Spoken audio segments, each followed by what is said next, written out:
Hey everybody, it's Vicki with Dementia with Grace. How are y'all doing today? I hope y'all are doing great. Today we're going to talk about PIC'EM. It's an analogy for the way that I remember how to assess somebody who has a new or worsening behavior. When I come into a facility, it's usually because of an out of control, unmanageable behavior. Also, that is usually when I get, a phone call from a family. I very rarely get called in, just because there's a new diagnosis of dementia or they feel like they're in a new stage of dementia. What I primarily do is consult about problem, difficult, intrusive behaviors. And so I had to come up with a way that not only I could think of, the quick little things that are, usually the number one cause of new or worsening behaviors, but that I could teach in facilities. I could teach caregivers, I could teach CNAs, PCAs, dietary, housekeeping, maintenance, all the way up to, the DON and the administrator. I had to come up with a way, a quick and simple way to think about that. So in the assess part of GRACE, and if you're not familiar with GRACE, I'm going to be shooting a new video on that soon, but GRACE stands for Gather Important Details, Routine or Reminisce, Assess, Calm, or Excite. And what we're talking about today is right in the middle of assess. So let me show you that right quick. All of this is in the book. It's all talked about in the group on Facebook. But here is PIC'EM. Think PIC'EM. New or worsening behavior? Think PIC'EM. Pain, infection, constipation, environment, and med change. Pain is listed number one because pain is usually something that you need to do something about if pain is present, and it's usually something that you can manage quite easily. You may not have understood that there was any pain involved, and so there's not any kind of pain medicine on board. And so obviously if somebody's in pain, then you would give them some pain medicine, and that normally helps. Also, pain can be mitigated through a change of position. If somebody's been sitting all day, they may be stiff and a little bit hurting, and they need to get up and stretch their legs, and we don't think about that. We do that as a matter of course. If we're sitting and watching Netflix for several seasons of Game of Thrones or something like that, we get up and stretch and move. We don't think about that the person with dementia doesn't have that same internal motivation sometimes to get up and move. They don't understand what would fix the problem. Likewise, they experience and express pain in two different ways, in more than two different ways, in several different ways. They might have referred pain where their hands are hurting, but they feel it more in their elbow. That kind of thing. So we just have to be aware that pain could be an issue. The next thing is infection. Now, the number one infection that causes absolute chaos in people with dementia is a UTI, a urinary tract infection. And they're very easy to get because, likewise, the person with dementia is not doing the same level of hygiene usually that they have done all of their lives. They're not just getting the undercarriage clean enough. They're not wiping properly. They're not wiping at all. They have missed that sequencing part of toileting, and so that can cause an issue. Likewise, they're usually not as hydrated as they have been earlier. They are refusing to drink or forgetting to drink, or just, their sense of thirst is diminished, as is their sense of hunger. I almost said their sense of humor. Their sense of humor is usually heightened. It's very interesting to me. But their sense of thirst, their sense of hunger is diminished and becomes even more diminished as they progress through the stages to the end stage. In the end stage, you very, very rarely have anyone asking for anything to eat or drink. It's very much the caregivers having to prompt any kind of intake. So that can lead to infection. Just, sitting around all day long can sometimes, you just don't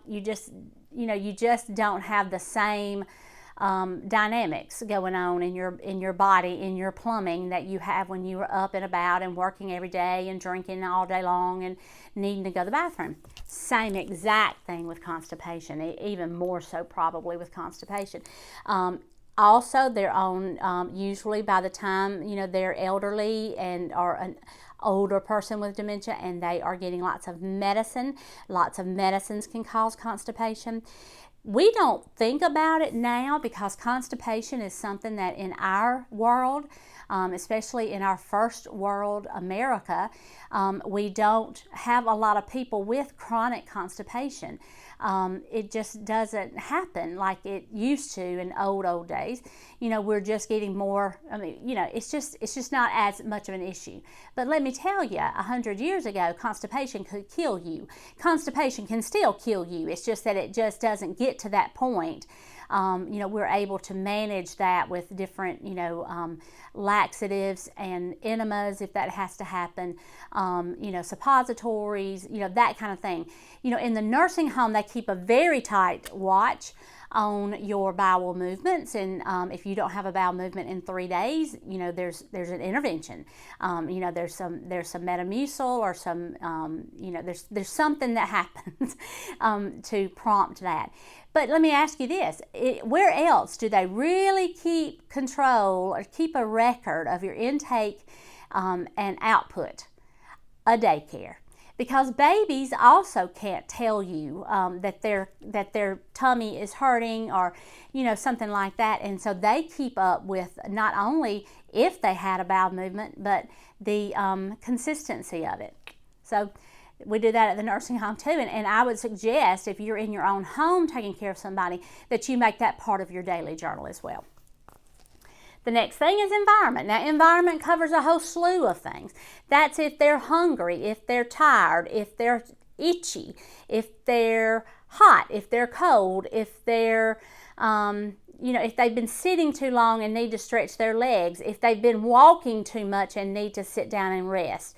Environment covers a lot of things, and so if there's a new or worsening behavior and you've checked for pain, you've checked for an infection, you've checked for constipation, you want to look at these environmental issues and see, what is somebody in the room getting on their nerves, or are they sitting alone and they don't have enough stimulation? You want to look at those kinds of things.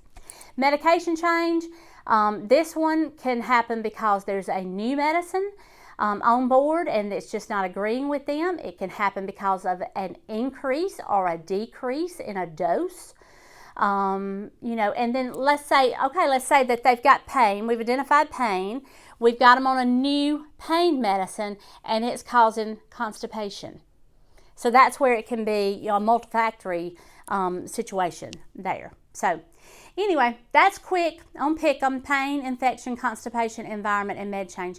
Inside my book, the Dementia with Grace, a new positive way of dealing with behaviors in people with dementia, I go into deep detail about nonverbal indicators of pain, nonverbal indicators of constipation, all the possible environmental things that I could think of, the ways that medication and some of the more likely prescribed medication affects the side effects and how it affects a person with dementia. We went into all that inside the book. So this is just a little bit of information. You can find this and print it out on the group, on Dementia with Grace Caregiver Support Group. That is over on Facebook. We welcome you to join. We just reached over 1,000 members and we have a lot of experience represented there. I say that when you have taken care of a person with dementia, you have taken care of one person with dementia. Because every person, it manifests a little bit differently. Their behavior is a little bit different. Their sense of humor, their insight, all of that is just a little bit different. Where I what I think I bring to the table is the fact that I've taken care of thousands of people with dementia. And I've seen a lot. I have seen a lot. And so my 25 years experience coupled with their day-to-day experience with their person just makes for a robust, vibrant community where we learn from each other, we lean on each other, and we love each other. And so I just encourage you to come over there. If you need support, just come over to the Facebook support group. Right here in the description, right down here, the paragraph that's under this video is a link to that Facebook group. And we would love to have you. It's a free private Facebook group, and I'm in there every day. Every Thursday night, I go live at 8 o'clock Central. I'm in Alabama, if you couldn't tell from the accent. And I go live every Thursday night for like a live support group where you can come in and you can ask any question. I answer all the questions. There is not a question that has stumped me yet because I've just done this forever and I love it. I love it. I live it, breathe it, read it, research it every single day because it is fascinating to me, and I know that we can make a difference in the lives of people that suffer with dementia. And that's my life passion, that's my life goal. That's why I believe I'm here on earth, is to help you help those that you serve, okay? All right, so good to talk to y'all today. I hope this helped a little bit. Please leave me a message down below. Leave a comment and let me know if this helped, how it could have helped you better. I'm open to feedback, to criticism, to all of it because I want to serve you.